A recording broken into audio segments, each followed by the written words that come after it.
Hello students, तो आज हम स्टार्ट करें हमारा मैथ सिलेक्शन सीरीज़ का नया लेक्चर जो कि है लेक्चर 8। हमने 1 से लेकर 7 तक के लेक्चर ऑलरेडी खत्म कर लिए हैं। जिन्होंने भी वो लेक्चर नहीं देखे हैं और जो नए आए हैं इस चैनल के ऊपर में, वो पूरे 1 से लेकर 7 तक के लेक्चर भी देख लीजिए और यहाँ से आप पूरी सीरीज़ को कंटिन्यू रखिए।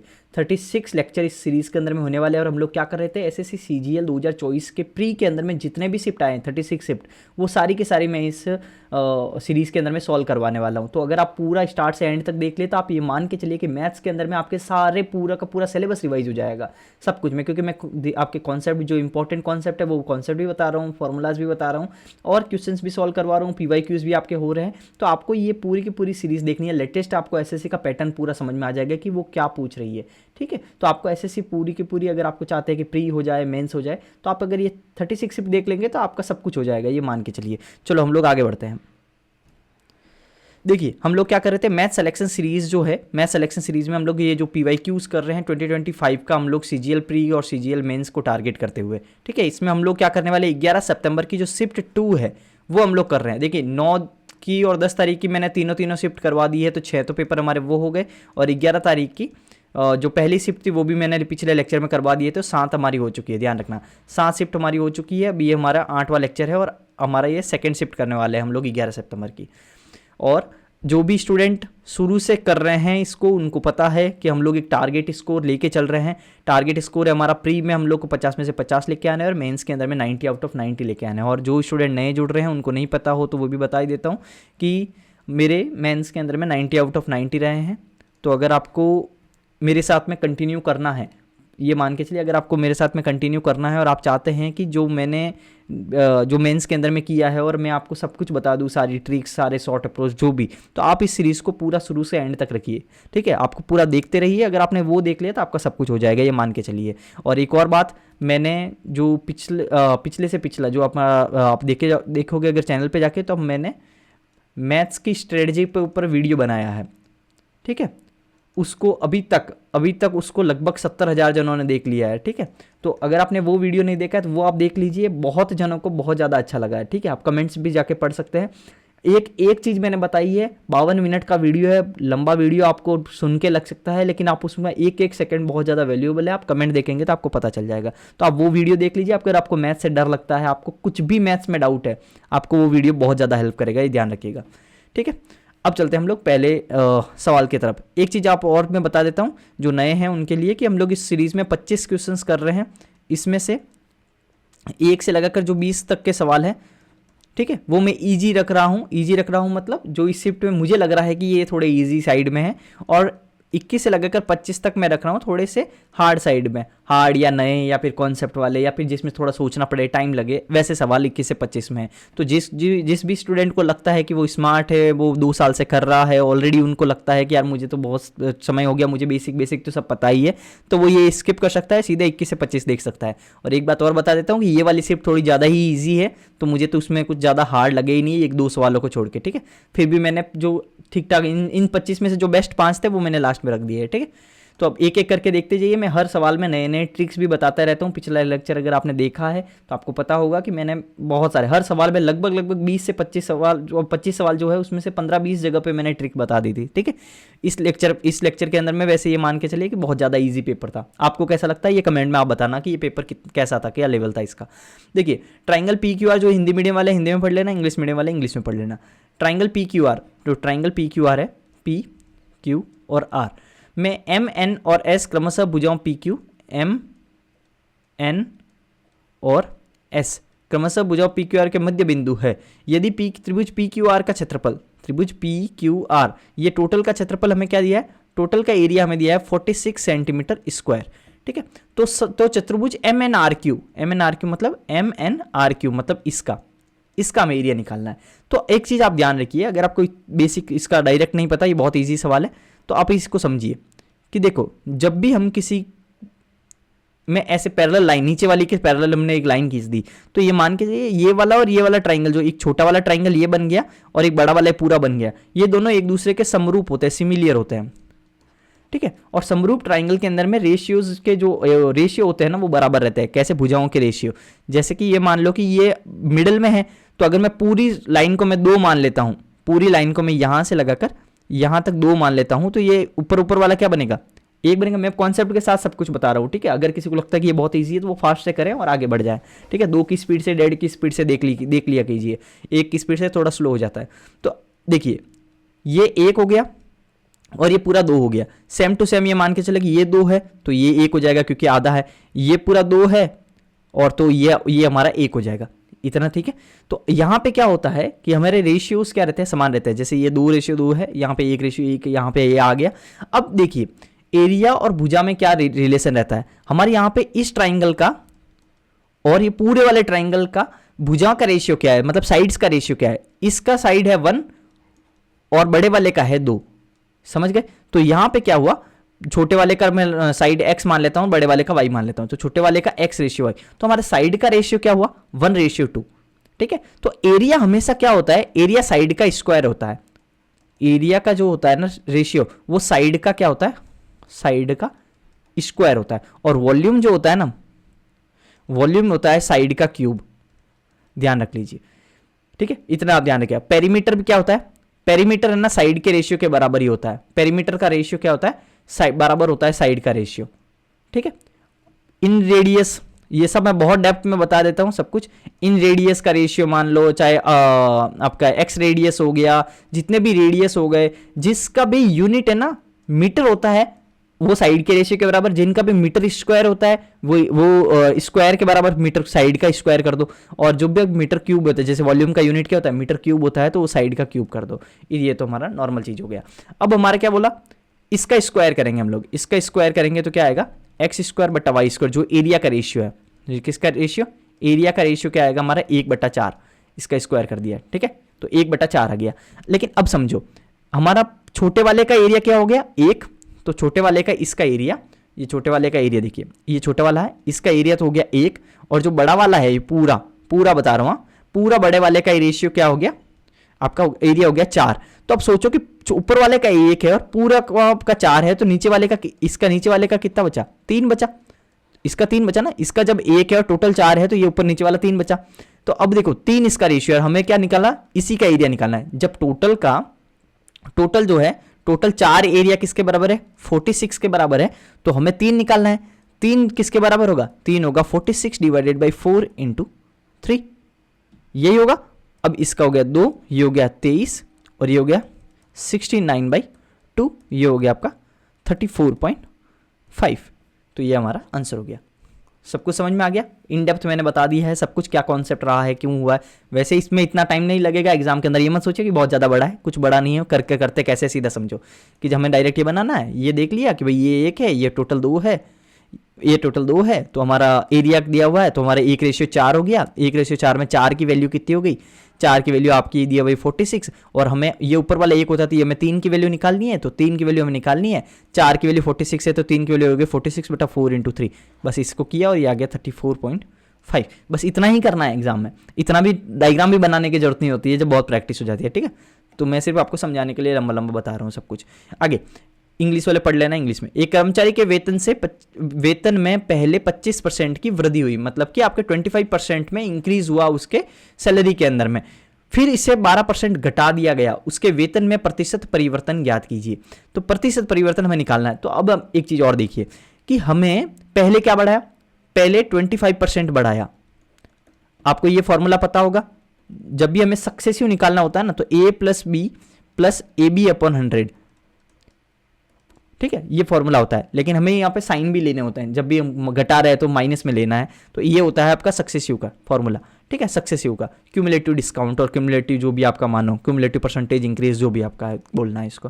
तो 25% का पहले ए मान लिया, 12% घटाया तो इसको माइनस में लेना है, 12 हो गया, प्लस 25 का वृद्धि हो तो 25 ले लिया, 12 घटा हुआ तो 12 ले लिया, बटा 100 हो गया, 25 चौका 100, 4 3 12, तो -3 हो गया, ये हो गया 13 में से 3 गया 10 हो गया। 10% की, ये पॉजिटिव आया ना हमारा आंसर, पॉजिटिव में, पॉजिटिव मतलब 10% की वृद्धि हुई है, कमी मत लिख देना, ये सब सिल्ली में आते आते हैं, जब जल्दी जल्दी में हम लोग की कमी भी क्लिक कर देते हैं।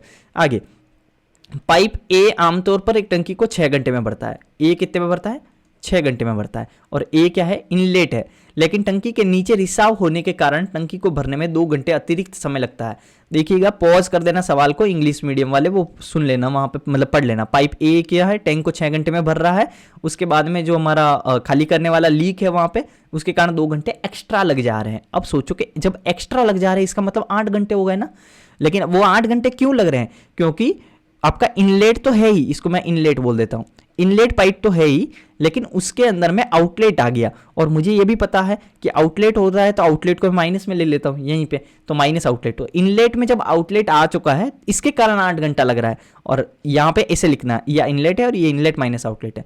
और मैं इसको चॉइस ले लेता हूँ, और ये हो गया 6 चौक चॉइस, ये हो गया 8 3 चॉइस। अब देखो, तो इनलेट की कैपेसिटी तो हो गई आपकी 4, लेकिन इनलेट माइनस आउटलेट की कैपेसिटी हो गई 3। तो अब आप ये सोचिए कि आउटलेट, इनलेट की 4 है और आउटलेट की अगर आप इनका माइनस करके 3 आ रहा है, तो ये देखो इनलेट माइनस आउटलेट, अगर आउटलेट को वो लिख रहा हूं, यहाँ 3 है, इनलेट अगर 4 है तो आउटलेट कितना आएगा, 4 में से 3 गया, आउटलेट हो गया 1। ये आउटलेट है, आउटलेट, ये 0 मत मान लेना, आउटलेट है, या आउटलेट है, या आउटलेट है, ठीक है। तो आउटलेट की कैपेसिटी कितनी आ गई, 1। तो आउटलेट की कैपेसिटी है 1। वैसे ये इतना फॉर्मूला वगैरह नहीं करना है, 4 दिया हुआ है और उसमें से 3 हो रहा है, इसका मतलब 1 ही तो कम हो रहा है, और वो 1 इसके कारण हो रहा है, तो 1 हो गया आउटलेट की कैपेसिटी। तो चॉइस को भरने में, एक चॉइस को खाली करने में कितना टाइम लगेगा, चॉइस लगेगा, तो 24 घंटे हो गया खत्म। ये क्या बोला, रिसाव होने के कारण खाली होने में कितना समय, सिर्फ रिसाव के कारण बोल रहा है, तो ये हो गया चॉइस, ठीक है। चलो आगे, इजी पेपर है बहुत ज़्यादा। Cosec 56, cos 34, cos 59, cosec 31। मैंने 2-3 शिफ्ट जो करवाई है सब में इस टाइप का कुछ न कुछ आ ही रहा है। कॉसेक 56 को मैं साइन 56 लिख सकता हूँ, तो कॉस 34 बटा साइन 56 माइनस कॉस 59। अगर कुछ भी लग रहा है कि यार ये फॉर्मूला तुम्हें आते ही नहीं है, कॉसेक का साइन कैसे बदला, तो फिर इसका मतलब आपको सिलेबस भी नहीं हुआ है, तो आप सिलेबस करते रहो। तो ये हो गया, बटा में साइन लेके आ गया। अब आपको मैंने बताया था कि थीटा प्लस अल्फा अगर 90 डिग्री हो रहा है यहाँ पे साइन और कॉस के अंदर में, तो वो कट के 1 हो जाता है, ये मान के लो। तो कैसे कि मैं cos 34 को sin 56 भी तो लिख सकता हूँ। कैसे लिख सकता हूँ, cos 34 को मैं लिख सकता हूँ cos 90 माइनस 34, 90 माइनस 56 सॉरी, तो 90 माइनस 56 34 ही होता है अल्टीमेटली। और cos 90 माइनस थीटा बराबर क्या होता है, साइन थीटा, तो sin 56 हो जाएगा, और sin 56 कट जाएगा तो ये 1 हो जाएगा। सेम टू सेम यहाँ पे भी हाल है, ये भी 1 हो जाएगा, 1 माइनस 1 0 हो जाएगा, 1 माइनस 1 क्या हो जाएगा, 0 हो जाएगा। अंडरस्टूड। चलो नेक्स्ट। अब देखिए, ये ऊपर वाली मैंने कल पिछले लेक्चर में बताया था कि ये गाथाएं नहीं पढ़नी होती है, पहले बहुत जल्दी नहीं पढ़ना होता है। इंपॉर्टेंट जहां पे आपको लगे कि यार सवाल के अंदर में पढ़ के ही फील आ रहा है कि यार कुछ तो ऊपर डाटा छुपा हुआ है, एक्सपीरियंस से आता है ये, ठीक है, तब तो पढ़ना है। लेकिन अगर लगे कि यार ये तो मेरे को सब कुछ अब जा रहा है, तो आपको कुछ नहीं पढ़ना है, इतना टाइम पास नहीं करना है। वर्ष 2016 से 2019 के दौरान, ये 2016 से 2019, 20 की बात नहीं हुई है, ये ध्यान रखना है, इसकी बात नहीं हो रही है 20 को, यही गलती होती है, पूरा ना जोड़ दे। 19 के दौरान निर्माता M2, ये हो गया हमारा M2 की कुल बिक्री, तो मतलब ये पूरी कुल बिक्री, ये कुल बिक्री, और निर्माता M4 की कुल बिक्री, ये कुल बिक्री मतलब सिर्फ इतना ही लेना है 2019 तक की कुल बिक्री के बीच का अंतर क्या है। अब इसको समझो मेरी बात को बहुत बहुत अच्छे से।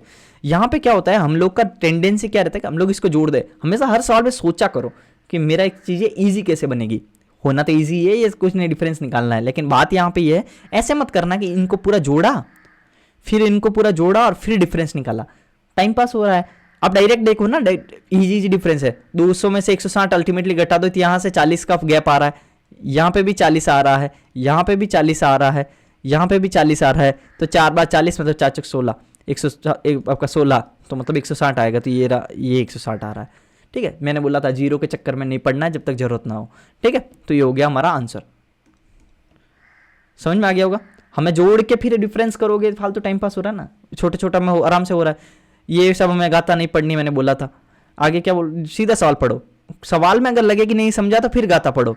उसने किस विषय में सबसे अधिक अंक प्राप्त किया, हमें दिख रहा है कुल अंक दिया है, प्राप्त अंक दिया है, तो हमें परसेंटेज ही निकालने को बोला होगा, ये ऊपर वाला नहीं पढ़ना है। ये 73%, 73/100, इस सब्जेक्ट में इसको 73% बने, ठीक है, इसमें तो 73% बने, इजीली दिख रहा है। 56/80, तो ये होगा 8 और 7 56, ये होगा 70%। ये भी नहीं आ रहा था फिर बहुत बड़ी बात होगी आपके लिए। तो 45 और 75, तो अब इसको ये लिख सकते हो, कितना परसेंट हो गया, 15 से काट दो, 15 से 45, 15 का 60, 3/4 मतलब ये आपका हो गया सॉरी 60 क्या 15.75 5, ठीक है 15 15.75, तो आपका 3/5 मतलब ये 60%, ठीक है, ठीक है, ये हो गया 60%। और 60 कैसा है 3/5 मतलब हो गया 100 से मल्टीप्लाई करोगे, ये हो गया 5 10 20 और 20 दिया 60, ऐसे आता है, ठीक है। बेसिक में मैं सब कुछ बता देता हूँ। 90/125 है, तो 25 से काट दो, 25 से नहीं कटेगा, तो आप ये करो 5 से पहले काट देते हैं, 5 से काटोगे तो 25 पंजे 125 और 18.90 और 25 इंटू 18/25 क्या होगा, 1/25 का मतलब 4 होता है, तो इसका मतलब 18 72, तो ये आपका 72 हो गया। इंटू 100 कर लो ना, आपको ज़्यादा समझ में आएगा, ये इनको मल्टीप्लाई करोगे तो 72 आएगा। IT में 45/60 है, तो 45/60 इंटू 100 कर लो, तो आपका काट दो, तो ये आपका कितना आ जाएगा, 15 से काट दो ना, 15 चौका 60, 15 45, 3/4 मतलब 75%, ठीक है 75%। तो अब इसमें सबसे हाईएस्ट कितना हुआ है, इसका ही हुआ IT का, तो हो गया हमारा उत्तर IT। चलो इजी है ये सब, मैं आपको डिटेल में बता रहा हूँ, परसेंटेज कैसे निकालना ये भी बता रहा हूँ। आगे 7% प्रति वर्ष की साधारण ब्याज दर से 8,400, वेट सेकेंड ना,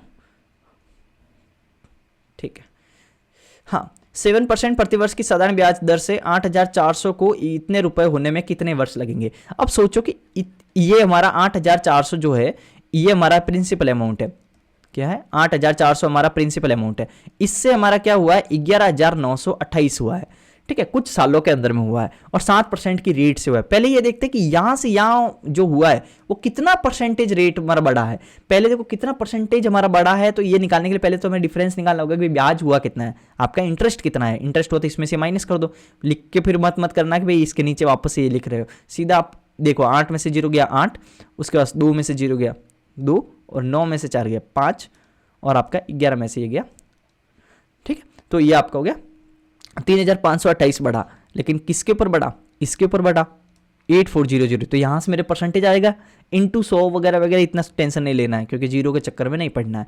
अब इंटू 100 मान लो, तो ये आपका हो गया, तो यहाँ से क्या हुआ, यहाँ से मुझे परसेंटेज आ जाएगा और उस परसेंटेज, अब सोचो कि टोटल मान लो कि कुछ भी आया, मान लो कि मेरा 35% आया, मान ले आऊँ, हाँ एग्जाम्पल दे रहा हूँ, तो मान लो 35% आया और एक साल में मेरा अगर 7% बढ़ रहा है तो आपका 35% कितने साल में बढ़ेगा, इस हिसाब से हम लोग करेंगे कि भाई 5 साल में बढ़ेगा। तो हम लोग एग्जैक्ट करने के लिए क्या करें, 7 का डिवाइड कर दो इसमें एग्जैक्ट, तो 7 से काट दो, 7 × 35 0 7 चौक 28। अब यहाँ पे देखो एक और चीज़ बता रहा हूँ कि यहाँ से अब आपको काट के ऐसे मत सोचना कि 84 का कैसे करूँ, यूनिट डिजिट भी कर सकते हो, 4 को मैं 6 से मल्टीप्लाई करता हूँ तो ही आता ना 4, ठीक है 6 चौक 24 आता है, 5 से नहीं आता है, 3 से नहीं आता है, और बाकी तो कुछ आ ही नहीं रहा है, 4 को 6 से करने से आता है, तो 6 बार गया ये, एग्जैक्टली तो वैल्यू आ रही है आंसर में, पॉइंट वगैरह तो है नहीं, ठीक है। चलो आगे, उस वर्ग का क्षेत्रफल ज्ञात कीजिए जिसका एक विकर्ण 4.8 है, मतलब डायगोनल दिया हुआ है 4.8, तो स्क्वायर का एरिया निकालना है, बड़ा इजी सवाल है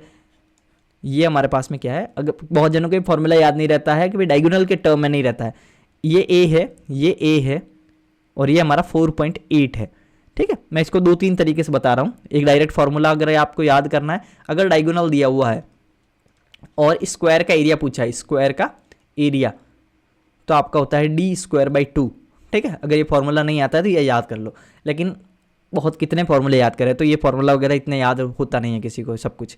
तो जिसका एक विकर्ण 4.8 है तो बहुत ईजी है, ये पूरा 90 है तो विकर्ण का ये 45 हो जाएगा, ऑब्वियसली ये 45 हो जाएगा। और 4 हमें साइड तो पता है ना, एरिया ऑफ द स्क्वायर क्या होता है, a² होता है, ये तो इतना ये तो आता ही है सबको, ठीक है, लेकिन ये नहीं आता है बहुत जनों को। तो हमें क्या करना है, a², तो a फाइंड कर लेते हैं। a कैसे फाइंड करेंगे, 4.8 दिया हुआ है तो ये वाली साइड क्या हो जाएगी, ये हो जाएगी a 4.8 cos 45, ठीक है, और ये वाली हो जाएगी 4.8 sin 45, ये भी बोल सकते हो।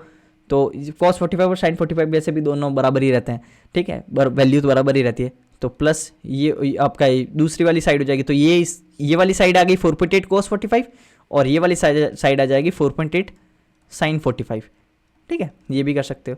तो 4.8 इंटू cos 45 की वैल्यू क्या हो जाएगी 1/√2 और इसकी भी 1/√2, 1/√2 और 1/√2 1/2, तो इसको 2 से करके ये 4.8 हो गया और ये हो गया 24 दूना 48 और 8 चौक 32, यूनिट डिजिट 2, यही आ रहा है ना 8 चौक 32, ठीक है। तो ये आपका हो गया आंसर। नहीं तो फिर आप क्या कर सकते हो, सिर्फ ये, तो ये भी बात तो वही बोल रहा हूँ मैं, 4.8 इंटू 4.8/2, तो यही तो चीज़ ये हमारा लास्ट में आया है, ठीक है, समझ गए ना। तो यही चीज़ मैं बोल रहा हूँ कि ये आपको करना है। तो अगर आप अब आपको अगर ये भी डाउट आ रहा है कि ये कहाँ से आया ये साइड, तो ये भी बताना हो तो वो भी बताऊँ फिर कि ये 4.8 है और अगर ये 45 है तो मुझे ये पता है कि साइन के अंदर साइन थीटा का फॉर्मूला क्या होता है, साइन 45। साइन 45 क्या होता है, ये आपका परपेंडिकुलर अपॉन हाइपोटेनस। तो परपेंडिकुलर को x मान लेता हूँ, तो x बटा हाइपोटेनस, हाइपोटेनस हो गया 4.8, तो x की वैल्यू आ जाएगी 4.8 साइन 45। ठीक है, तो इस तरह से ये आया x। अगर इसको y मान लेता हूँ तो cos थीटा, cos 45 बराबर क्या होता है y। ये सब आपको आता हो तो स्किप कर देना, मैं ज़बरदस्ती नहीं खींच रहा हूँ, लेकिन बहुत जने ग्रुप में फिर बोलते हैं कि भाई ये तो समझ ही नहीं आया। ठीक है, तो y, क्योंकि बहुत जने मैं ये भी एज्यूम कर रहा हूँ कि किसी का बेस इतना कमज़ोर है कि ये भी नहीं आ रहा है। ठीक है, तो इस तरह से x और y आता है। ठीक है, चलो, निम्नलिखित में से कौन सी संख्या 2 और 5 दोनों से डिविजिबल है। तो कौन सा संख्या 2 से और 5 से, और आपको पता है कि जब भी कोई संख्या 2 से डिविजिबल होती है तो उसका यूनिट डिजिट क्या होता है, 0, 2, 4, 6, 8। ठीक है, और 5 से अगर कोई संख्या डिविजिबल होती है तो उसका यूनिट डिजिट क्या होता है, 0 या 5। कॉमन क्या है, 0। ठीक है ना, तो यूनिट डिजिट 0 होनी चाहिए, तो हो गया उत्तर, खत्म हो गया। ये भी देख सकते हो कि 2 और 5 दोनों से डिविजिबल है तो 10 से डिविजिबल होगा ना, तो 10 से डिविजिबल तो यही दिख रहा है, यूनिट डिजिट 0 है। चलो, इजी सवाल, इतना इजी सवाल आता है। आगे, इसका और इसका मध्य अनुपाती को एक सम अभाज्य संख्या, देखो इवन प्राइम नंबर, यहाँ पे कहीं लिखा होगा इंग्लिश में इवन प्राइम नंबर। तो जब भी कोई इवन प्राइम नंबर, पहले ये बताओ कि प्राइम नंबर क्या होता है।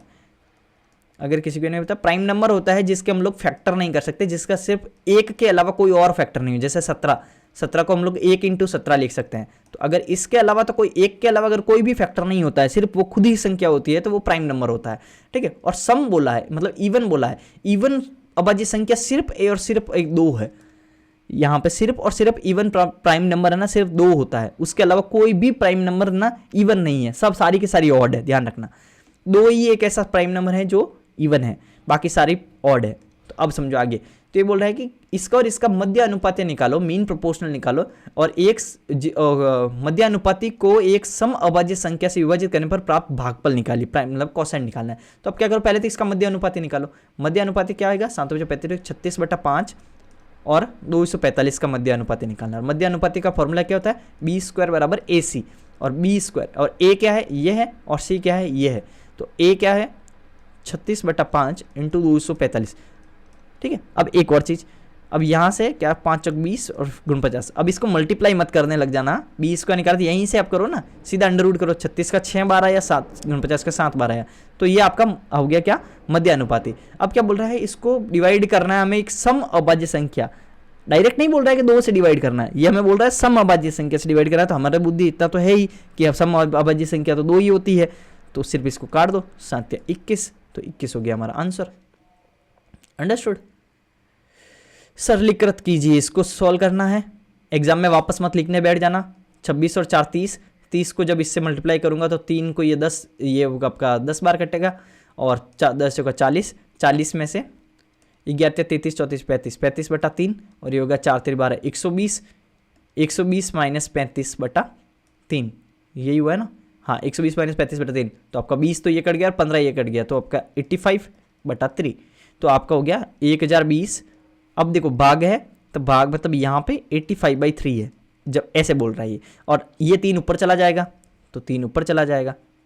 ठीक है, 17 से काट देते हैं, 17×85, 7 × 102, 12 60, और 12 36, हो गया खत्म। चलो आगे, यदि 2 समरूप त्रिभुजों के क्षेत्रफलों का रेशियो में दिया हुआ है, मतलब एरिया का रेशियो दिया है, पहला ही लेक्चर में मैंने बताया था कि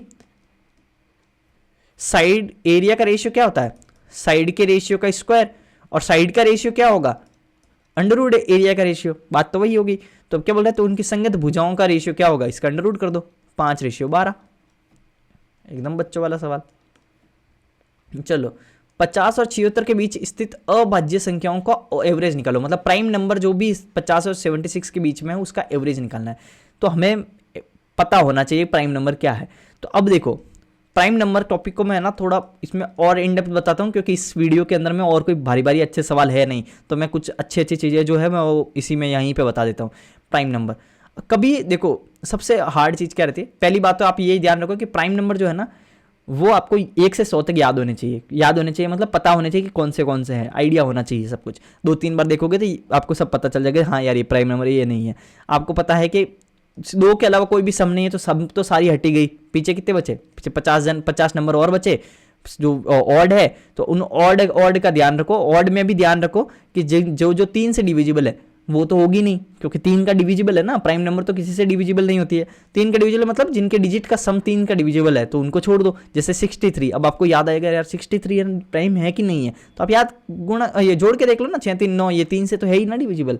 जैसे 67 आएगा तो अब आपको याद आएगा 7 6 13, नहीं है तो ये नहीं है, क्योंकि कहीं पहाड़े वहाड़े में हम लोग जो टेबल में पढ़ते हैं तो ये 67 नहीं आता है, ठीक है। तो हमें ये आइडिया हो जाएगा। 3 और 2 का ये थोड़ा थोड़ा ध्यान रखोगे तो सब जल्दी जल्दी निकल जाएगा, तो हमें कुछ ज़्यादा याद करने की जरूरत नहीं है। अब एक चीज़ आपका और आता है कि अगर हमें देख कि भाई कि बताओ कि 211 प्राइम है कि नहीं है, तो इस टाइप का अगर कोई सवाल आए तो हमें क्या होता है, हमें लगता है यार मैं इसको चेक कैसे करूं, 1 से लगाकर हमें पहाड़े कितना बोल रहा है स्टार्ट करूं। देखो ये मैं बहुत इंपॉर्टेंट चीज़ बता रहा हूँ, ऐसा आता है, हमें पता ही नहीं रहता कि भाई इस सवाल आगे भाई इसमें से कौन सी प्राइम नहीं है कौन सी प्राइम है, तो कैसे चेक किया जाता है ये थोड़ा समझने का स्टार्ट करो।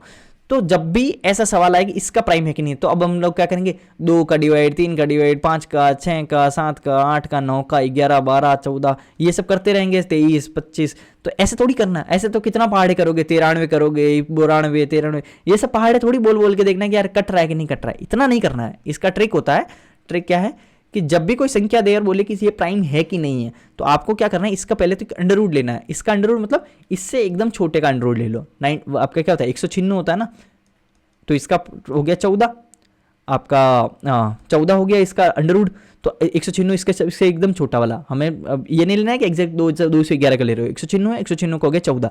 तो आप है ना सिर्फ और सिर्फ 14 से छोटे नंबर को ही चेक करो, जो भी 14 से छोटे प्राइम नंबर है सिर्फ उनको ही चेक करो, जो भी 14 से छोटे प्राइम नंबर है बस उनको ही चेक करो। देखो 2 का डिवाइड करो 211 में, जा रहा है कि नहीं जा रहा है, नहीं जा रहा है। 3 का करके देखो, 2 3 4, ये भी नहीं जा रहा है। 5 का देखो नहीं जा रहा है, 6 से छोड़ो, 7 छोड़ो, 7 का करके देखो, 7 या 21 नहीं जा रहा है। आपका 9 10 11, 11 का करके देखो, तो 11 का 2 और 1 3 नहीं जा रहा है। 13 का करके देखो, 13 और उसके बाद में क्या 7 और 1 8, ये नहीं जा रहा है। उसके बाद क्या देखो 14 तक ही देखना, तो यहां से आगे नहीं देखना है। अगर यहां तक नहीं कट रहा है इसका मतलब ये प्राइम नंबर है। कुछ समझ में आ रहा है? तो इसको बोलते हैं चेक करने का मेथड। तो ये मैं एडिशनली आपको बता दी हूँ, इस सवाल के रिलेटेड नहीं है, लेकिन ये सवाल आता है तो इस टाइप का कॉन्सेप्ट पता होना चाहिए। अब आगे सुनो, 50 और 76 के बीच में स्थित अभाज्य संख्याओं का एवरेज बताओ। तो अब यहाँ पे देखो 50 से बोल रहा है तो 51 याद करो, लेकिन अब आपको 51 में क्या 17 में भी आता है, 5 और 1 6 भी होता है, तो ये तो नहीं है। 52 छोड़ो 53, सिर्फ ऑड को देखो, 53 में यह है, 54 छोड़ो 55 तो होता ही है, 57 में 7 5 12 होता है, उसके 59 59, 9 और 5 14 होता है, नहीं जा रहा है। 57 में क्यों छोड़ रहा हूँ, 7 5 12 होता है तो ऑब्वियसली 3 से कटेगा, ठीक है। उसके बाद 60 61 है, 63, अब 63 भी फील आता है कि यार होगा, लेकिन नहीं है, 6 3 9, ठीक है। तो 63 छोड़ो, उसके बाद 65 छोड़ो, 67 65 वगैरह क्यों छोड़ रहा हूँ, क्योंकि 65 55 ये सब 5 से कटते ही है ना, तो ये तो छोड़ ही दो, 65 वाली 5 वाली लाइन तो छोड़ ही दो। 67 ये है, 69 ये भी लगता है कि होगा लेकिन नहीं है, 9 6 15 होता है। उसके बाद 71, उसके बाद में 73, कहाँ तक जाइए 76 तक ना, उसके बाद 75 छोड़ो, तो यही हो गया हमारा। तो ये हमारा इसका एवरेज निकालना है, 9 10 11 12 और 1 13 13 7 20 21 22 23 24 4 2 1 7 7 2 14 3 4 28 28 और 5 5 10 28 और 10 38 1 2 3 4 5 6 6 6 36 6 24, ठीक है। अब एक चीज़ और, ये जोड़ने में मैंने एक और चीज़ की है, 1 7 7 2 7 14 3 3 4 28, ये छोटी छोटी चीज़ें मैं क्यों बता रहा हूँ, क्योंकि अब ये से 2 है ना, तो ये 6, इसमें भी 1 और इसमें भी 1 जोड़ के 7 7 हो जाएगा ना, तो फिर इस तरह से मैंने जल्दी जल्दी कर लिया। तो 64। आगे त्रिभुज ट्राइंगल ABC में बी, ये बी एंगल जो है ना वो 90 है, हमेशा बीच वाला होता है ना, वो दिया हुआ रहता है। तो अभी क्या बोल रहा है, ये A है, ये B है, ये C है, इसमें से B 90 पे है, ठीक है। साइन A 1/2 है। साइन क्या होता है, साइन होता है परपेंडिकुलर अपन हाइपोटेनस, तो परपेंडिकुलर हो गया 1, हाइपोटेनस हो गया 2, तो कॉस C बताओ। अब चीज़ ध्यान रखना, ये A, चलो ये A बोल रहा है ना, तो यहाँ गड़बड़ हो गया, तो ये चीज़ ध्यान रखना, ये A बोल रहा है, A तो परपेंडिकुलर है ना, क्या होता है A के सामने वाला परपेंडिकुलर है, ध्यान रखना। हमेशा थीटा के सामने वाला परपेंडिकुलर होता है। इसका मतलब यह नहीं कि ये खड़ा है तो परपेंडिकुलर, खड़ा है तो परपेंडिकुलर नहीं होता है। जब भी थीटा जो बोल रहे हैं ना उसके सामने वाला परपेंडिकुलर होता है। तो ए बोल रहा है तो इसके सामने वाला परपेंडिकुलर मतलब ये 1 है और ये 2 है, ठीक है। ये 1 है और ये 2 है। स्टार्ट से वापस थोड़ा कर लेता हूँ।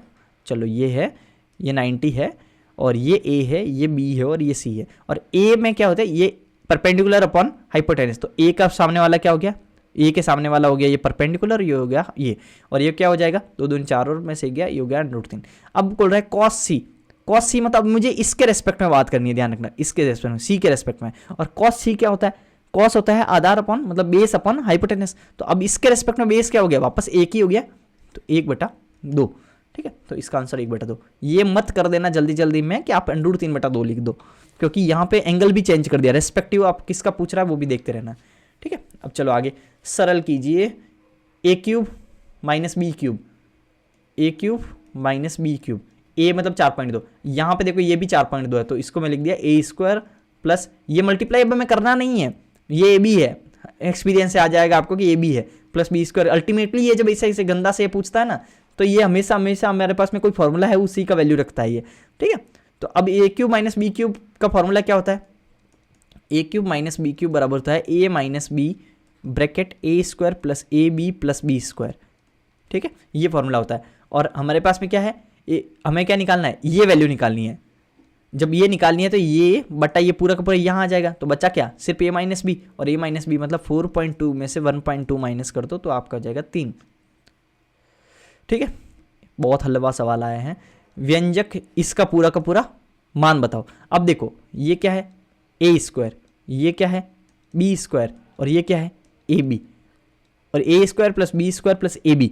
तो हम लोग क्या करते हैं, और ये देखो ऑप्शन में देखो स्क्वायर स्क्वायर क्यूब क्यूब, इस तरह का a³ - b³ बनाने की कोशिश कर रहा है। तो हमें ये भी बताया, अभी पिछला ही सवाल में बताया, a³ - b³ बराबर क्या होता है a - b, और ये पूरा का पूरा ये घात था, ये पूरी ये, ठीक है।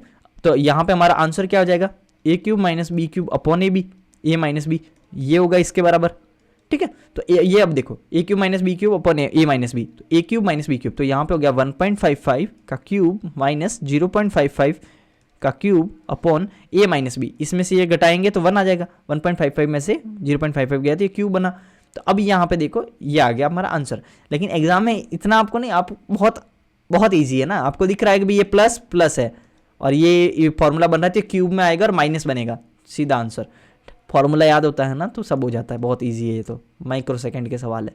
आगे फाइंड द वैल्यू ऑफ इसका, बस वैल्यू पुटिंग करनी है, बाकी कुछ नहीं करना है। टेबल याद नहीं है तो वो याद कर लेना। 4/3 1060 क्या होता है, √3 का square 3 plus 3 into cos 30। cos 30 क्या होता है, जो sin 60 होता है, और sin 60 क्या होता है, √3/2 होता है। √3/2 का स्क्वायर क्या होता है 3/4 माइनस 2 इंटू sec 30। अब sec 30 क्या होता है, cos 30 का ऐसे उल्टा होता है, रिवर्स ऐसे होता है। तो cos 30 क्या होता है, जो sin 60 होता है। sin 60 क्या होता है, √3/2 होता है। देखो ये सब अब बहुत फास्ट से चलता है, मैं आपको बता रहा हूँ, ठीक है, ये सब आपको पता होगा।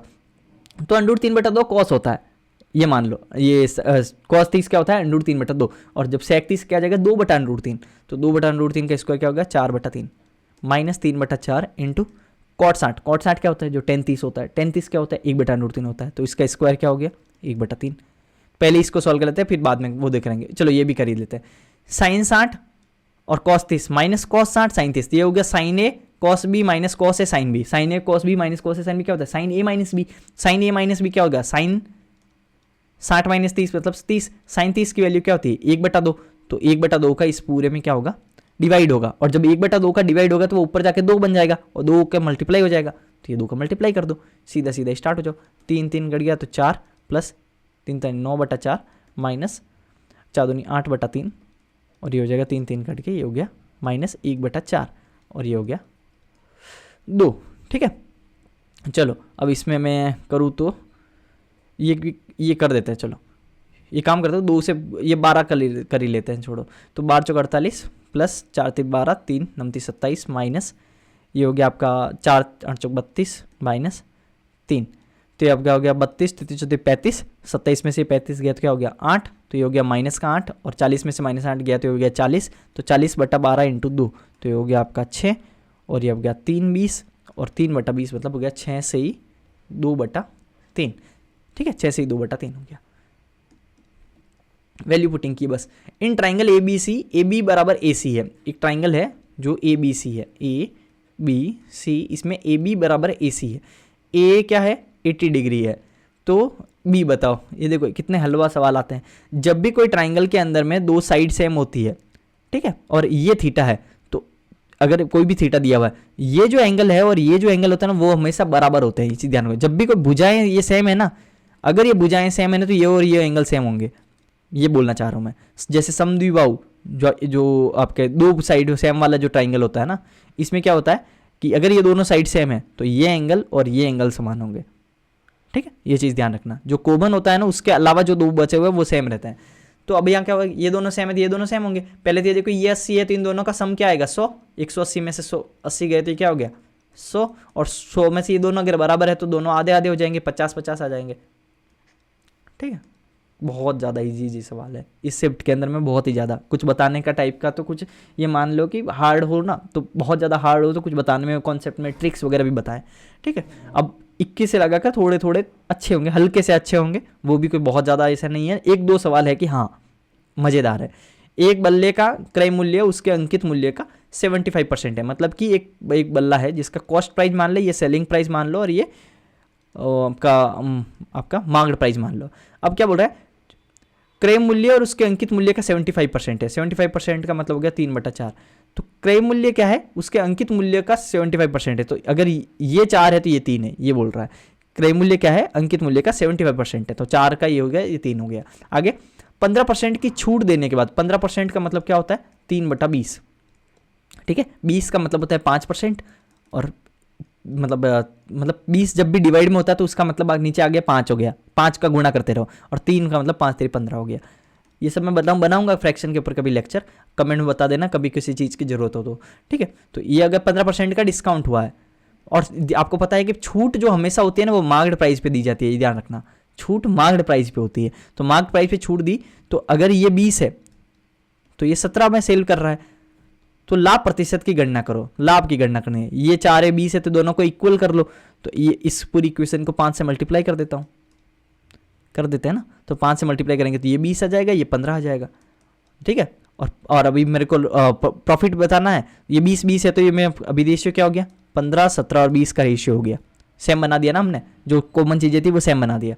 तो अब हमारे 15 की चीज़ 17 में बिक रही है, तो मतलब 2/15 का फायदा हो रहा है, 2/15 का फायदा हो रहा है। इसका मतलब ये से 100 कर दो, 5 3 15 और 5 दूनी 10, 20 दूना 40/3, तो हो गया 13.33।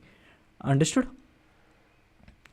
चलो आगे, यदि ये और ये सर्वांग सम है तो त्रिभुज ए बी सी की वह भुजा जो पी क्यू के संगत है। अब ये क्या बोल रहा है, त्रिभुज A B C, triangle A B C और ट्राइंगल आर पी क्यू, ध्यान रखना पी क्यू आर नहीं है, यही सब सिल्ली है, आर पी क्यू नहीं पी क्यू आर है, आर कॉन्ग्रुएंट, ये दोनों कॉन्ग्रुएंट है। Then the side of the triangle A B C that correspond to P Q, तो ए बी सी की कौन सी साइड है जो पी क्यू को करस्पॉन्ड करती है। अब देखो यहाँ पे क्या है पी क्यू जो यहाँ पे लिखा है ना वो के वो सेम बी सी होगा। जब जो ये सर्वांग सम है तो ये इसी तरह से मैच होती है। ये पी क्यू जो लास्ट में लिखा है वो बी सी के, देखो कैसे होता है, पी क्यू बी सी के करस्पॉन्ड होगा, आर पी शुरू के दोनों वो इधर के शुरू के दोनों के करस्पॉन्ड होगा, फर्स्ट लास्ट ए सी आर क्यू के करस्पॉन्ड होगा। तो इसी तरह होगा, पी क्यू का पूछा है तो बी सी होगा, हो गया आंसर। कितना हलवा सवाल है, पेन तक उठाने की, क्या पेन छोड़ो सवाल पढ़ते ही उत्तर है।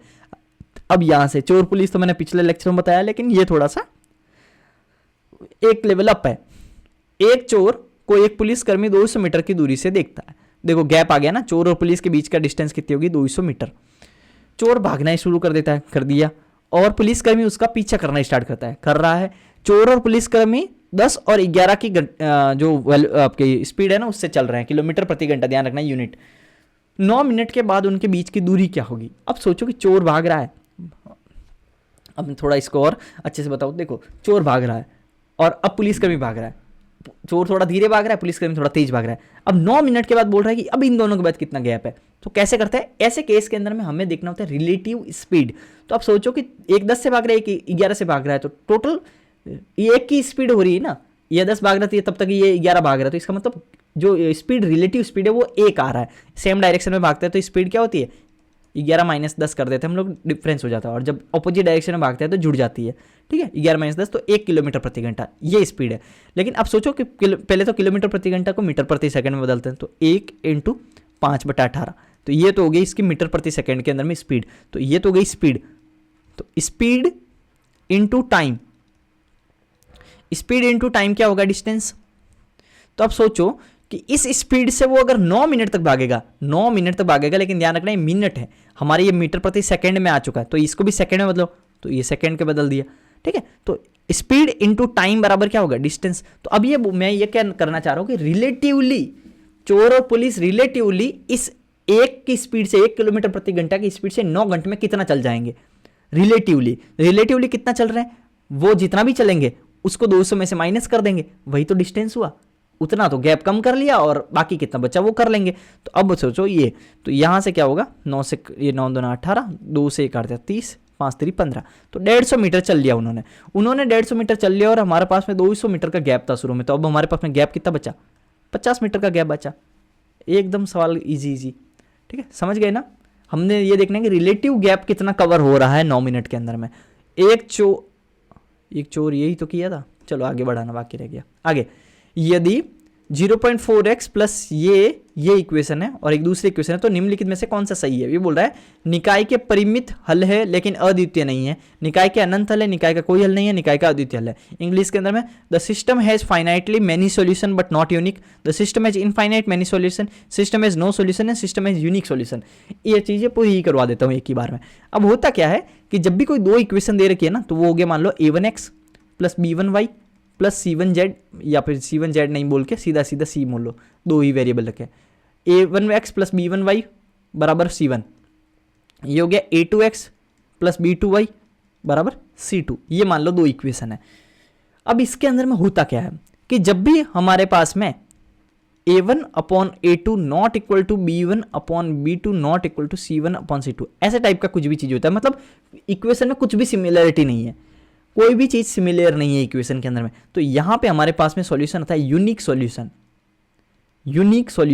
और यूनिक सॉल्यूशन भी क्या होता है, एक सिंगल सॉल्यूशन और प्लस यूनिक सॉल्यूशन। सिंगल मतलब एक उत्तर आएगा, मतलब कि लाइंस जो होगी ना वो ऐसे क्रॉस करेगी कहीं ना कहीं, कहने का मतलब एक आंसर आएगा, ये आंसर आएगा। ठीक है, ये चीज हो गई। अब अगर हमारे पास में ये बोले कि a1/a2 बराबर है b1/b2 बराबर है c1/c2, ये सभी बराबर है। ठीक है, रेशियो से बोल रहा हूं, वैल्यूज नहीं बोल रहा हूं, रेशियोज तीनों के अगर बराबर है, तो रेशियो बराबर है, तो यहां पे क्या होता है, इनफाइनाइट सॉल्यूशन।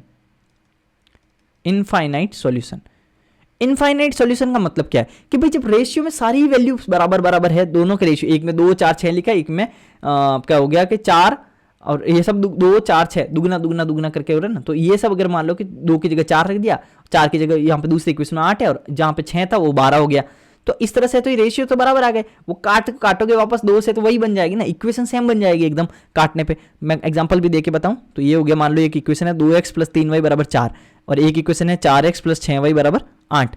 अब सोचो कि ये इक्वेशन और ये इक्वेशन का आंसर क्या होगा।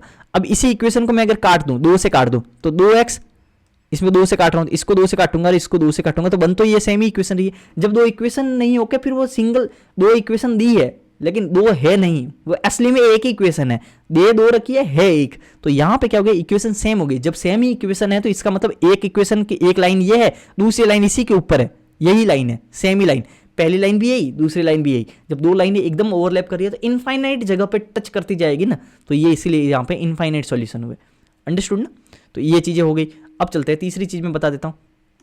अगर ऐसा है कि a1x plus b1y plus c1z, ये था बराबर c1, और दूसरी इक्वेशन है a2x प्लस b2y बराबर है c2, तो यहां पे अगर ये बोले कि a1/a2 बराबर है b1/b2 but not equal to c1/c2, ये है, तो यहां पे क्या होता है, दोनों लाइंस क्या हो जाती है, पैरेलल हो जाती है और टच नहीं करती है। तो जब कोई चीजें टच नहीं करेगी दो इक्वेशन, तो सॉल्यूशन नहीं होंगे। ठीक है, सॉल्यूशन ये कैसे है कि जब भी ये और ये दोनों अगर हमारे पास में बराबर है, तो यहां पे ऐसी इक्वेशन आती है। देखो ये ग्राफ है, मान लो ये ग्राफ है, तो इस ग्राफ के अंदर में अगर मैं लाइंस बनाऊं, तो एक लाइन मान लो कि ये ऐसे आ रही है ऐसे, तो दूसरी लाइन क्या होगी, ऐसे आएगी, ऐसे जाएगी। ये क्यों हो रहा है? क्योंकि C1 C2 तो चेंज है, C1 C2 चेंज में तो C1 क्या होता है, ये जो होता है इंटरसेप्ट ना, ये C होता है। जब C चेंज है तो इसका मतलब वाई एक्सेस पे ऊपर नीचे है, सिर्फ C चेंज है इसका मतलब वाई एक्सेस पे ऊपर नीचे है, लेकिन बाकी चीजें बराबर है तो ये क्या होता है, ये स्लोप होते हैं, ठीक है, ये स्लोप में काम आते हैं। तो स्लोप में काम आते हैं ना, तो स्लोप काम आते हैं, तो ये थीटा और ये थीटा बराबर है, तो ये जब दोनों थीटा थीटा बराबर थे दोनों पैरेलल हो गई। लेकिन अगर इंटरसेप्ट चेंज है वाई एक्सेस के ऊपर में, इसका मतलब थोड़ी ऊपर नीचे है, तो इसका मतलब ये दोनों लाइन पैरेलल है। जब दोनों लाइन पैरेलल होती है तो वो कभी नहीं मिलती है, जब कभी नहीं मिलती है तो सॉल्यूशन नहीं होता है। अंडरस्टूड ना? बहुत अच्छे से मैंने डिटेल के अंदर में सब कुछ बता दिया, तीनों केस बता दिए। अब मैं आपको इसका आंसर बताता हूँ। आंसर क्या हुआ? आंसर हुआ कि ये बोल रहा है, अब यहाँ देखो 0.5 0.3, अब मैं इसको रेशियो लेता हूँ 0.5, सॉरी चलो ये थोड़ा कलर चेंज कर देते हैं, तो ये हो गया 0.4 बटा 0.3, ये बराबर है कि नहीं है वो बाद में देखेंगे। 0.16 बटा 0.12 बराबर देखते हैं 1.7 बटा 3.7, तो 3.4 ये काटते हैं। अब देखो इसको तो मैं लिख सकता हूँ 4/3, इसको लिख सकता हूँ मैं 4 चौक 16 और 4 3 12, 4/3 ही हुआ। 3 से काटते हैं या 4 से काट देते हैं, 4 3 12 4 चौक 16, ठीक है, ये हो गया 17 दूना 34, 1/2। तो अब मुझे बताओ ये और ये तो सेम है, लेकिन ये सेम नहीं है, तो यहाँ पे ये सेम नहीं है। तो ये मैंने क्या बताया था, जब भी ऐसा केस आए कि ये और ये का रेशियो, ये और ये क्या हो गया, यहाँ पे हमारे पास में आ गया कि ये दोनों पैरेलल लाइन्स है। क्या लाइन है? पैरेलल लाइन्स है। यहाँ पे इंटरसेप्ट तो चेंज है लेकिन स्लोप क्या है, बराबर है। जब तो यहाँ पे पैरेलल लाइन्स है, जब पैरेलल लाइन्स होती है तो यहाँ पे क्या होते हैं, इनफाइनाइट, सॉरी पैरेलल लाइन्स होती है तो हमारे पास में जीरो सॉल्यूशन होते हैं, सॉल्यूशन आते ही नहीं क्योंकि मिल तो रही ही नहीं है। तो यहाँ पे आप देखो निकाय का कोई हल नहीं है, ठीक है। अनंत हल गलत, अनंत हल कब होंगे, जब तीनों बराबर होंगे। निकाय के परिमित हल लेकिन अद्वितीय नहीं है, निकाय का अद्वितीय हल, अद्वितीय मतलब यूनिक, ठीक है। तो यहाँ पे हमारे पास में क्या हो गया, the system has no solution. Understood? बहुत डिटेल के अंदर में ये मैंने हार्ड में करे, इजी सवाल है लेकिन हार्ड में इसलिए रखा ताकि मेरे को समझाना पड़े थोड़ा बहुत आपको। आगे, S borrowed some amount from the R, इसको अच्छे से समझना, जल्दबाजी में गलत कर दोगे। एस आर से क्या लेता है, थोड़ा पैसा लेता है। Promise to pay him 8% interest, 8% ब्याज देने का वादा करता है। Then S invested the borrowed amount in a scheme, S ने क्या किया, स्कीम के अंदर में पैसा लगाया, मतलब कि मैंने है ना आपसे पैसा लिया और फिर आगे स्कीम में लगा दिया, ठीक है। Upon which he earned a profit of 5%, मैंने 5% प्रॉफिट हासिल किया। कब हासिल किया? After paying R the principal amount with interest, मैंने आपको आपका पैसा उधार जो लिया था वो वापस दे दिया ब्याज के साथ, फिर भी मैंने 5% कमाया, ठीक है। How much percentage R would have gained if he would have invested in the scheme, मतलब अब आपने मुझे पैसा दिया, मैंने इन्वेस्ट किया, मैंने कुछ कमाया, फिर आपको वापस आपका उधार और वो जो वो था वो चीजें दे दी, फिर भी मैंने 5% कमाया। लेकिन अब ये बोल रहा है कि आप मुझे पैसा ना देके आप ही इन्वेस्ट कर देते तो आपको कितना प्रॉफिट होता, ये बात हुई है। चलो अब यहाँ पे देखो 8%, और हिंदी वाले हिंदी में पढ़ लेना, ठीक है। तो अब ये क्या बोल रहा है, 8% तो मैंने क्या किया, आपसे रेट में लिया, ठीक है, और मैंने 5% कमाया। अब चीज समझना, जल्दबाजी में ये मत कर देना कि कभी कभी होता है ना, बहुत ज्यादा आदत लग जाती है, हम सक्सेसिव कर देते हैं कि 8 + 5 ऐसे कर लेते हैं, थोड़ा समझना। 8 + 5 8 × 5 = 100, ये कर दिया, 8 × 5 13, 8 × 5 40, तो 13.4, तो हम लोग जल्दबाजी में ये करके आ जाएंगे, लेकिन ये गलत है, ठीक है। सक्सेसिव नहीं लगेगा। सक्सेसिव कब लगता है, जब एक बढ़ाया, दूसरा बाद में जो बढ़ा उसके ऊपर में और बढ़ाया, तो कितना बढ़ा, तो उसको सक्सेसिव बोलते हैं। यहाँ पे ऐसा नहीं है कि आपने मुझे 5% का फायदा हुआ है तो मुझे ना जो ब्याज और जो आपका देना है उसके ऊपर में 5% हुआ, नहीं। देखो कैसे हुआ 5%, मान लो कि मैंने आपसे 100 रुपए उधार लिए, ठीक है, तो मेरे पास में 8% का ब्याज है। तो अब सोचो कि मुझे 1 साल की बात करते हैं, 1 साल के बाद में मुझे आपको कितना चुकाना पड़ेगा, 108 रुपए चुकाने पड़ेंगे, ठीक है। लेकिन मुझे ना चुकाने के बाद भी 5% का फायदा हो रहा है, तो वो 5% 108 पे नहीं हो रहा है, ध्यान रखना, ये तो ब्याज वाले पैसे हैं। मेरे को 5%, तो मैं 5% की बात बोल रहा हूं ना, वो मैं जो आपसे उधार लिया ना उसका 5% की बात हो रही है। यहां पे समझने की चीज ये है, ये 5% किसका, 5% का लाभ हुआ, लेकिन 5% का लाभ किस अमाउंट पे, 108 पे या 100 पे, नहीं। ये बोल रहा है जो आपसे पैसा लिया ना उस पे 5% का जो भी वैल्यू आ रहा है वो आपका फायदा है। तो मुझे ना 5 रुपए का फायदा हो चुका है, मतलब 108 रुपए आपको देने के बाद भी मुझे 5 रुपए का फायदा हो चुका है, ये मेरा प्रॉफिट है 108 आपको देने के बाद भी। तो इसका मतलब टोटल मैंने कितना कमाया, मैंने 113 रुपए कमाया, ये +5 हुआ ना, तो इतना कमाया, 113 कमाया था, 108 आपको दे दिया, फिर भी मुझे 5 रुपए बचे, और 5 रुपए का मतलब ये 5% है इसका 100 का, ठीक है। तो यहाँ पे मैंने 113 रुपये कमाए, तो इसका मतलब मैं ना 100 रुपये आपसे उधार लेके मैं 113 कमा ले रहा हूँ। ठीक है, जब मैं 100 रुपये आपसे उधार लेके मैं 113 कमा ले रहा हूँ, तो आप भी तो वही कर सकते थे ना। आप मुझे दे ही क्यों रहे हैं, आप 100 रुपये डायरेक्ट आप ही करते तो आपको 13% का फायदा हो जाता ना। मुझे तो भाई 5% हुआ, लेकिन आपको तो 13% हो जाता, आप भी 100 का 113 कर लेते। ठीक है, ये चीज़ है। तो हमारे पास में आंसर आ गया 13%। आप यहाँ पे सक्सेसिव मत लगा देना, सारी चीज़ पता होनी चाहिए। आगे मैंने क्या बोला था, ये गाथा पहले नहीं पढ़नी है। ठीक है, पहले सीधा आंसर पढ़ो, तब पता चलेगा कि क्या चीज़ हो रही है। सभी आंसर के क्वेश्चन पढ़ो, तभी सभी कंपनियों को मिलाकर कंपनियां ये सब है। ब्रांड बी ये को कितने प्लास्टिक बल्ले बनाए गए, लकड़ी के बल्ले दिए हुए हैं। ये लकड़ी के बल्ले दिए तो ऑब्वियसली दूसरी बात प्लास्टिक के बल्ले होंगे, लेकिन अब थोड़ा बहुत पढ़ लो, हो सकता है तीसरा भी हो, लेकिन बात यह है कि थोड़ा पढ़ लो। अब लग रहा है कि यार प्लास्टिक की तो बात यहाँ पे टेबल में है ही नहीं, तब पढ़ो, हल्का सा पढ़ लो। 5 अलग अलग कंपनियां ये सब है प्लास्टिक और लकड़ी के बल्ले बनाती है। देखो 2 ही बना रही है, जिसमें से लकड़ी दे रखी है तो प्लास्टिक इसका बचा हुआ होगा। इन बल्लों को ब्रांड ए और बी के रूप में लेबल किया जाता है। दी गई तालिका प्रत्येक कंपनी द्वारा निर्मित कुल बल्लों के प्रतिशत के लकड़ी के बल्लों की दर्शाती है। ये ब्रांड ए और बी के रूप में लेबल किए गए प्लास्टिक बल्लों के अनुपात को भी दर्शाती है। मतलब ये जो रेशियो है ना, उसी रेशियो में लकड़ी के बल्ले भी बन रहे हैं, उसी रेशियो के अंदर में प्लास्टिक के बल्ले भी बन रहे हैं। तो हम लोग प्लास्टिक के लिए भी रेशियो को यूज कर सकते हैं, ये बोलना चाह रहा है। प्रत्येक कंपनी इतने बल्ले बनाती है, कितने बनने, 21 सैकड़ा, 1000, 10,000, लाख, 1 लाख, तो 1 लाख बल्ले बनाती है प्रत्येक कंपनी। तालिका को ध्यानपूर्वक पढ़िए और निम्नलिखित प्रश्न का उत्तर दीजिए। अब चीज ध्यान रखो, ये 1 लाख बनाए चाहे 100 बनाए, हमें उससे क्या लेना देना। सबको 0 तो हमारे यहाँ पे कुछ ज्यादा फायदा ही नहीं है, हमें तो बस मैं बोला 0 इग्नोर करो पहले। हम तो हमें क्या करें, 65 ये परसेंट है, तो 65% अगर ये लकड़ी के बल्ले है तो प्लास्टिक के बल्ले कितने हो गए, 35%। 100 लेके चलता हूँ, टोटल बल्ले ही 100 बनाती है, तो 35 बल्ले अगर बना रही है लकड़ी के, तो प्लास्टिक के कितने बना रही है, 35 बल्ले बना रही है। और 35 बल्ले में से भी ब्रांड बी चाहिए, तो ये 3 रेशियो 7 में है, तो हमारे पास में बी के कितने हो गए, 7/10। ठीक है, 7 और 3 10 रेशियो तो आपको आता होगा। तो ये हो गया 35 × 7/10। दूसरे में क्या हो गया, 70% अगर ये बन रही है तो 30% का हो गया, तो 30 × आपका 8/15। तीसरा क्या हो गया, 40 × 6/25। उसके बाद में ये हो गया 70 का हो गया, 30 × ये मैं घटा रहा हूँ 100 में से, क्योंकि लकड़ी के बल्ले अगर 65 है तो ऑब्वियस चीज है ना कि प्लास्टिक के बल्ले 100 - 65 हो गए, परसेंटेज में बात हो रही है। तो 30 × आपके 30 × 8/15। और चौथा हमारे पास में क्या हो गया, 50% है तो 50 × ये हमारा हो जाएगा 50 × 3/5।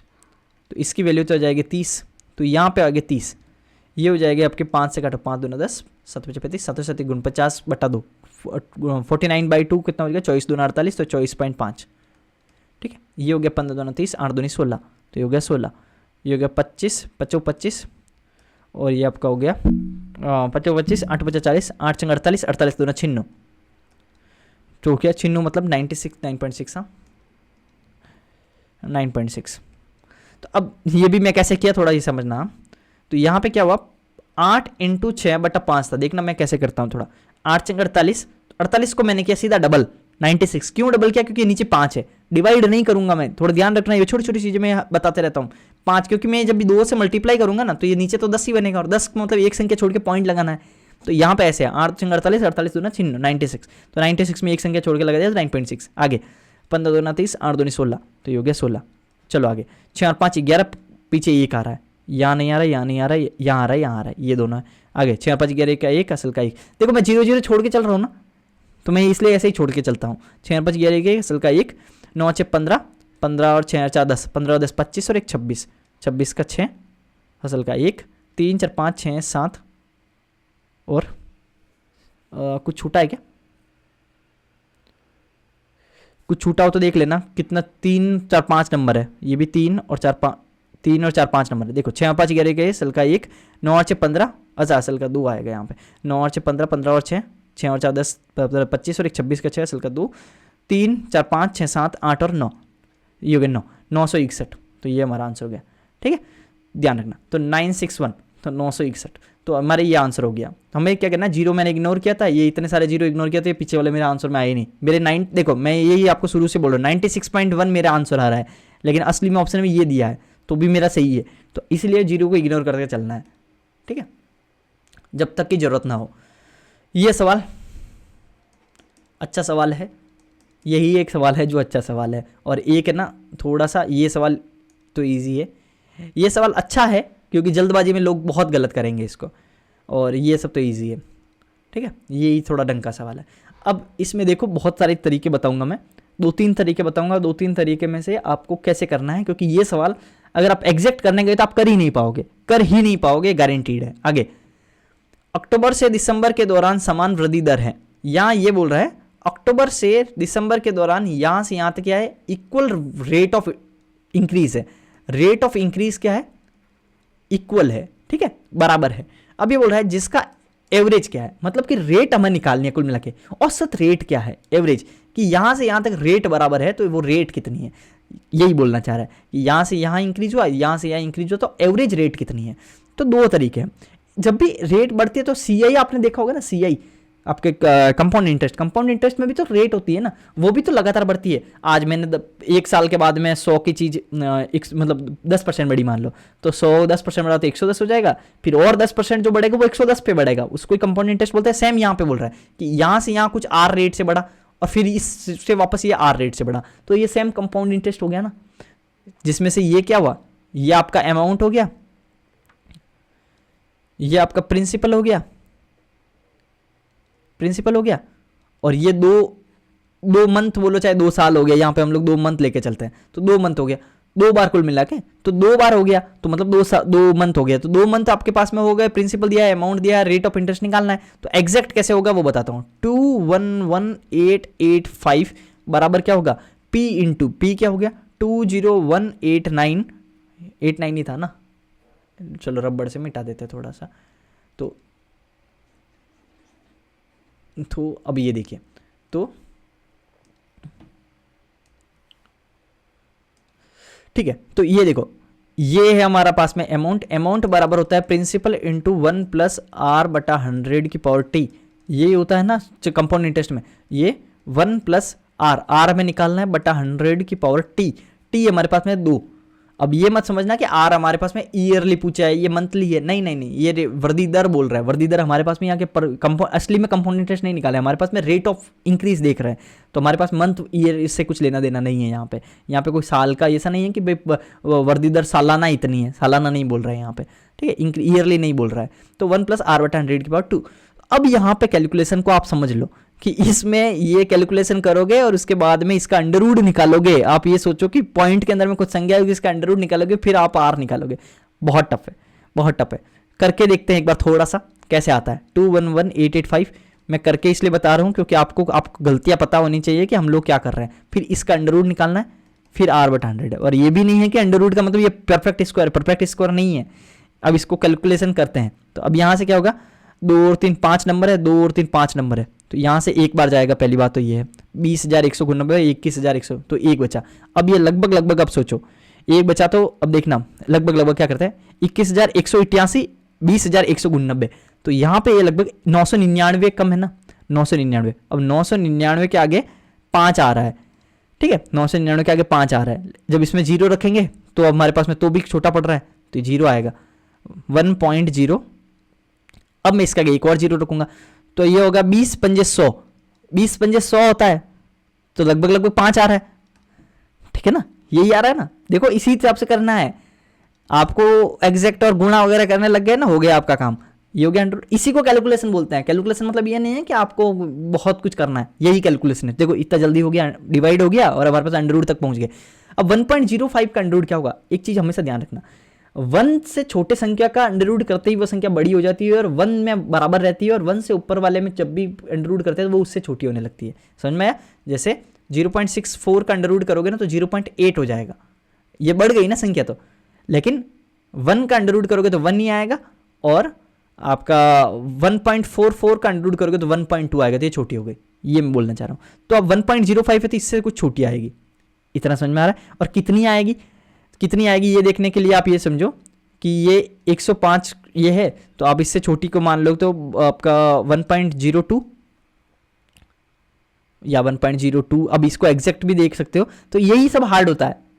हार्ड किसे मैं बोल रहा हूँ, यही हार्ड है। अब यहाँ पे देखो 2 भी 2.4 भी है, 2.9 भी है, अब हो सकता है 3 भी आ रहा हो तो यहाँ पे ये हार्ड बनता है, ठीक है। तो इसीलिए फिर ये कैलकुलेटर तो है नहीं हमारे पास में, तो इसलिए क्या करना है अब मैं वो बताता हूँ, ठीक है। तो इसलिए हम लोग को इस तरह से नहीं जाना है, इस तरह से जाओगे ना तो ये एग्जैक्ट निकालने के चक्कर में आपका बेड़ा पार हो जाएगा।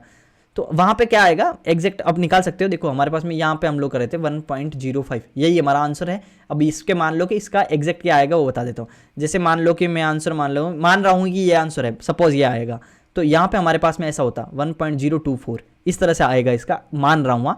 तो इस तरह से आएगा, तो फिर मैं इसमें से 1 माइनस करूंगा तो आएगा 0.024, फिर ये परसेंटेज में निकाला तो इंटू 100 करूंगा तो फिर 2.4 आएगा। तो ये हमारा मेथड है, ध्यान रखना। 1 माइनस क्यों करूंगा, हमें इंक्रीज सिर्फ परसेंटेज देखना, परसेंटेज इंक्रीज कितना हुआ, इंक्रीज तो यही हुआ 1 तक तो 100% और बाकी इंक्रीज, तो इस तरह से होता है। लेकिन यहाँ से ये इसका अंडरवुड क्या है वो हमें नहीं पता है, ठीक है। तो अब हम लोग क्या करेंगे, डायरेक्ट बताता हूँ कैसे करते हैं।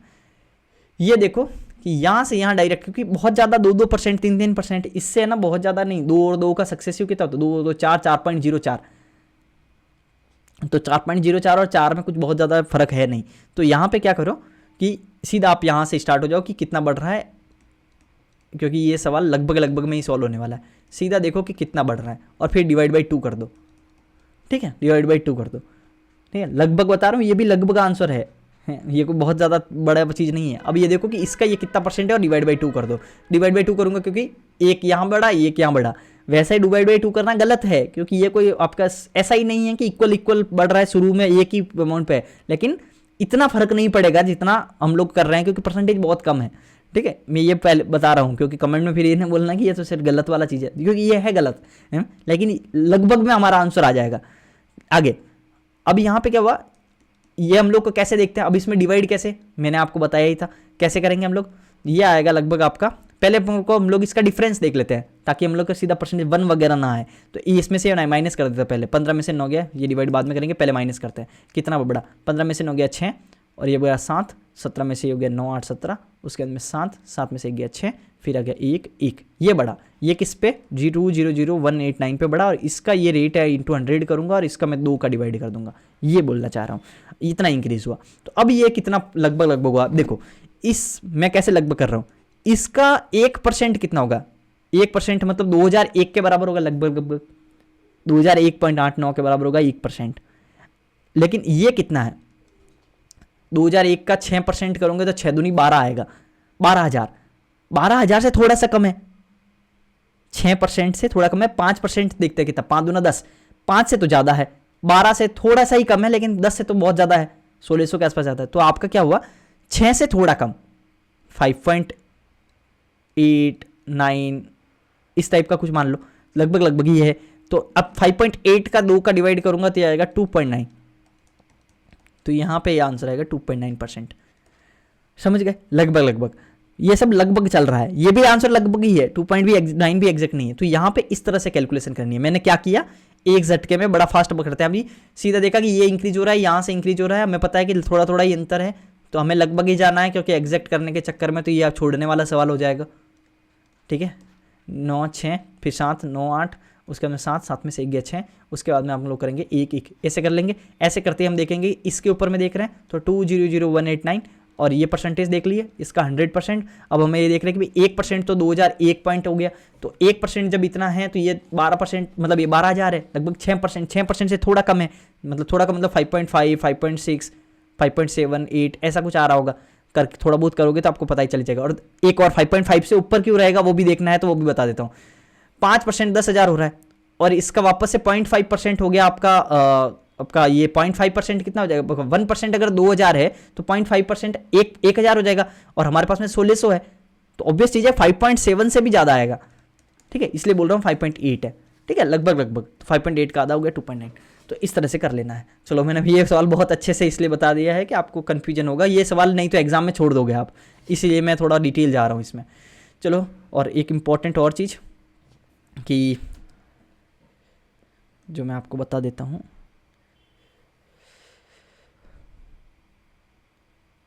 वैसे हाँ चलो, तो एक चीज़ जो मैं आपको बतानी थी, 25 सवाल आपके ख़त्म हो चुके हैं। और अगर आपको ये लेक्चर पसंद आया है, 1 से 25 तक के सवाल आपको अगर बहुत ज़्यादा अच्छे लगे हैं, तो आपको क्या करना है, चैनल को सब्सक्राइब करना है, अपने दोस्तों के साथ शेयर करना है। 1 से 25 के आप मुझे बताने कि मेथड्स कैसे लगे। इसमें बहुत ज़्यादा हर सवाल में ट्रिक्स बताने वाला था ही नहीं, क्योंकि पूछा ही नहीं ना कुछ एरिया पूछ रहा है ज़्यादा अच्छा, ना वॉल्यूम पूछ रहा है, कुछ था ही नहीं। तो जो जहाँ पे था मुझे लगा कि वहाँ पे बताना चाहिए था, वहाँ पे मैंने बता दिया है। उसके बाद में 21 से 25 के सवाल को मैंने मेथड्स भी थोड़े अच्छे बता दिए कि क्या है, डेप्थ में भी बता दिया, क्योंकि मैं टाइम था इसलिए मैं बता दिया है। क्योंकि प्राइम नंबर का तो बहुत ईजी, अभी एवरेज सवाल पूछ रहा है, तो मैंने प्राइम नंबर के वो बता दिया कि क्या है, प्राइम की डिटेल्स बता दी थोड़ी। और उसके बाद जो आदित्य हल, जो यूनिक सॉल्यूशन ये सब है, वो मैंने पूरा डिटेल में बता दिया। तो कुल मिला के आपको अगर ये सब चीज़ें पसंद आई है तो आपको चैनल को सब्सक्राइब करना है, अपने लाइब्रेरी वालों को बोलना है, दोस्तों को शेयर करना है, ये सब कुछ करना है। सब्सक्राइब जरूर करना, टेलीग्राम ग्रुप को ज्वाइन कर लेना, आपको बहुत ज़्यादा फ़ायदा मिलेगा। ठीक है, थैंक यू फॉर ज्वाइनिंग। चलो बाय बाय।